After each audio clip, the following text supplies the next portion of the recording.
Goat stomach on the Old Kent Road, take one. If a good meal is simply about delicious food, then our first experience of Nigerian dining scores very low indeed.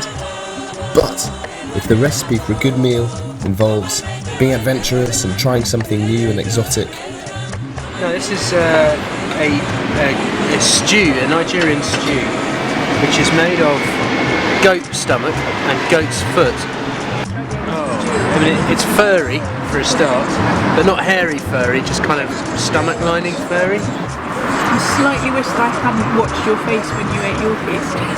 If it involves howls of laughter with friends, an experience you will always remember.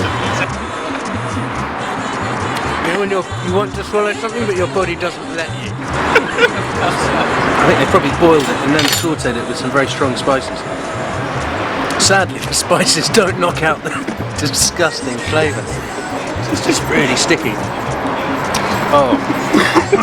You can imagine chewing like an ear and if it involves stewed cow's hooves, goat's chewy stomach lining, and gulping down slimy fish's eyeballs, then this was perhaps one of the greatest meals of all time. 1, 2, 3, the eyes.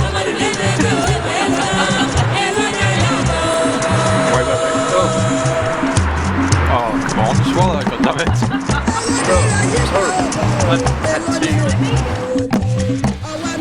The cooking was not bad. The large numbers of smartly dressed Nigerians enjoying a taste of home was testament to that. But it was certainly hard work for our unaccustomed British palates and oversensitive gag reflexes. The mint imperials that came with the bill may well have been the most enjoyable phase of the meal, but I'm sure that our Nigerian dining experience down on the Old Kent Road will prove to be one of the most memorable and entertaining of the meals we sample on our journey around the A to Z of the world foods of London. And cow food. Goat meat is my favourite. It's your favourite? Cow foot. Cow food, yeah. It's a bit chewy. Yeah.